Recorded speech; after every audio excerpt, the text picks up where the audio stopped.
Salut les talkers, comment ça va depuis ce matin? Alors il était pas mal ce petit match d'entraînement entre Alexander Zverev et Carlos Alcaraz, qu'est-ce que vous en avez pensé? Non, plus sérieusement, dans cette vidéo, on va revenir sur la démonstration de Carlitos contre le roi de Madrid, Alexander Zverev, et on aura également un mot pour Ons Jabeur qui s'est imposé contre Pegula, donc c'est maintenant, jingle.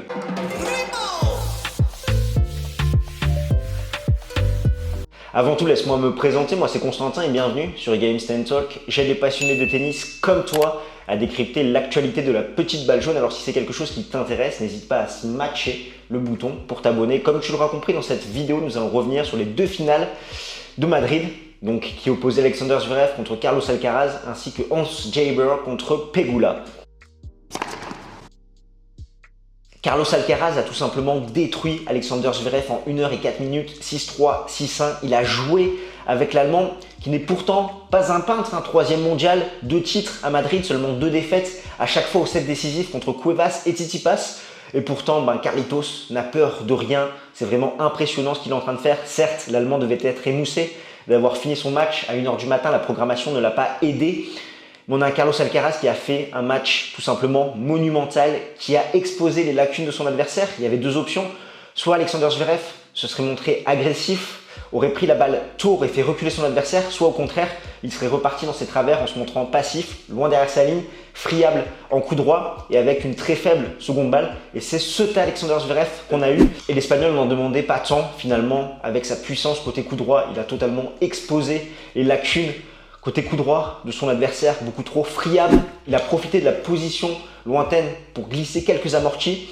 Et sur sa seconde balle, c'est seulement 25% de points inscrits par l'Allemand, avec notamment 5 doubles fautes. C'est complètement fou ce qu'est en train de faire Carlos Alcaraz. C'est son 2e titre en Masters 1000 en 2022, son 4e titre après Rio, Barcelone, Miami. C'est le 2e plus jeune joueur à gagner de Masters 1000 après Rafael Nadal. Et c'est également le plus jeune joueur depuis Nadal à gagner 5 titres. On peut rajouter à ça que c'est le premier joueur à battre Zverev en 2-7 à Madrid. Et les stats, elles sont clairement en faveur d'Alcaraz. 12 coups gagnants, 11 fautes directes contre 7 coups gagnants pour 25 fautes directes pour l'Allemand qui a été très passif, très loin derrière sa ligne et qui finalement a eu un très mauvais jour, tout l'inverse de son adversaire. Et petit mot quand même pour Carlitos qui ne cesse de m'impressionner. Franchement, j'ai plus les mots pour décrire ce joueur. Ça faisait 18 ans depuis que j'ai découvert Rafael Nadal que je n'étais pas autant extasié devant un joueur de tennis. Sa panoplie tennistique, sa puissance, son coup droit, son revers, ses amortis, son intelligence tactique. Il y a tout dans ce joueur. En plus, il fait l'unanimité, que ce soit chez les pro Federer, les pro Nadal et les pro Djokovic. Donc franchement, le tennis va bien et le futur du tennis, il est entre les mains de ce jeune homme de 19 ans. Donc merci Carlos Alcaraz. Franchement, ça fait un bien fou de voir un tel joueur. Et ce n'est pas fini parce qu'il se rapproche de la première place mondiale à la race. Il est à 70 points derrière Nadal. Il y a Rome qui arrive, à voir comment il va aborder l'événement. Mais en tout cas, à Roland-Garros, il faudra bien évidemment le surveiller. Et encore plus sur le reste de la saison. Je pense notamment à l'US Open. Donc vraiment, chapeau. L'autre finale opposait Jabeur à Pegula. C'est la Tunisienne qui décroche son 2e titre en carrière en s'imposant 7-5, 0-6, 6-2. Tu vois, la Tunisienne a gagné son 2e titre en carrière, son premier WTA 1000.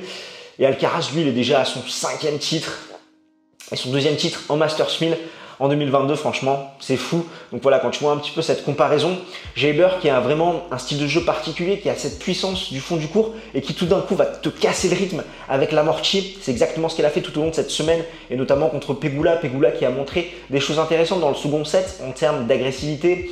Elle a pris un peu plus de risques en montant au filet. Mais derrière, elle s'écroule dans le 3e set et c'est la Tunisienne qui a pris le meilleur, qui certes s'est un petit peu crispée en tenant son statut de favorite. Seul top 10 encore présente à Madrid. Et franchement, ça fait plaisir. Là encore, ce titre pour la Tunisienne, c'est une superbe personnalité. Et franchement, elle finit en apothéose sa semaine et elle est récompensée. Voilà ce qu'on peut dire pour ces 2 finales. Comme tu l'auras vu, j'ai fait cette vidéo à chaud. Il y a tellement d'adjectifs pour qualifier les performances d'Alcaraz. C'est assez dingue. Donc voilà, je te laisse me dire dans les commentaires ce que toi tu en penses. Et nous, bien sûr, on se retrouve très vite avec Rome qui commence. On va bien sûr surveiller la pépite espagnole. Et on se retrouve avec Alex en live ce lundi à 21 h. Donc je compte sur toi. D'ici là, porte-toi bien. Ciao, ciao tout le monde.